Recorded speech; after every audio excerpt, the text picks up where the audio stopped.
Мы, операторы телеканала Интер, работали в воинской части противоракетная оборона, 23:55, по-моему, снимали сюжет о захвате этой части. В итоге получилось, приехали люди, одеты не в военную форму, но форма такая достаточно, ну, как это можно назвать, ну, не спортивная, а такая походная, да. И в грубой форме сказали, не только нам, всем журналистам, что снимать нельзя, и начали избиение журналистов. Сколько там было журналистов примерно, сколько каналов? Более, ну, каналов не знаю, но журналистов было более 20 человек, до 30, может, и, ну, около того.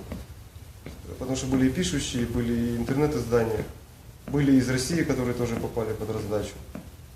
Вот. Мы после этого сели в машину и уехали, нас догнали, вырвали из машины камеру, разбили ее, мы попытались опять уехать. У нас еще не получилось, нас остановили, высадили из машины, избили, забрали все, что у нас еще оставалось, в том числе наши личные вещи, мобильные телефоны, камеру вторую забрали, которая у нас была. Меня лично и журналиста из Греции запихнули в багажник, и с чего мы уехали. Куда уехали? Ну, мы уехали в Симферополь. Понятно, такое нападение первый раз было? В моей жизни первый раз. Первый раз, да? Угу. Предположение ваше, кто они? Ну, мне кажется, это подготовленные люди.